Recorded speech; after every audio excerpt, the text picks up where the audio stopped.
বাবা মা ভাই বেঁচে নেই কেউই, তাই ঢাকা বিশ্ববিদ্যালয়ের শিক্ষার্থীদের নির্মম নির্যাতনে প্রাণ হারানো মানসিক ভারসাম্যহীন বরগুনার তোফাজ্জলের শেষ বিদায়টাও যেন ভিন্ন।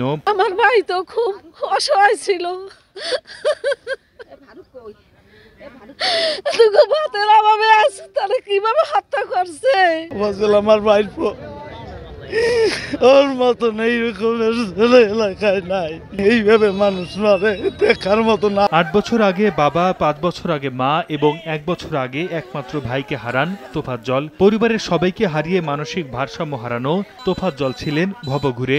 ঢাকা বিশ্ববিদ্যালয়ে তার উপর যে নিষ্ঠুর নির্যাতন চালানো হয়েছে সেই ক্ষোভ দেখা গেছে এলাকাবাসীর চোখে মুখে। হত্যাকাণ্ডে জড়িত সবার দৃষ্টান্তমূলক শাস্তির দাবি করেছেন তারা। কোনোদিন ওর দেখি নাই যে আপনারা একটা জিনিস তুলে নিয়ে গেছে, এরকম কোনো রেকর্ড ছিল না। যারা এই কাজে জড়িয়েছিল, এই জুলুম করেছিল, তাদের সর্বোচ্চ বিচার চাই। পরিবারের পক্ষ থেকে আমরা তার বিচার দাবি করি।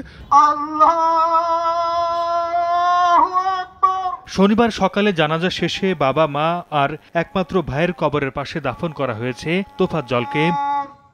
সময় সংবাদ, বরগুনা।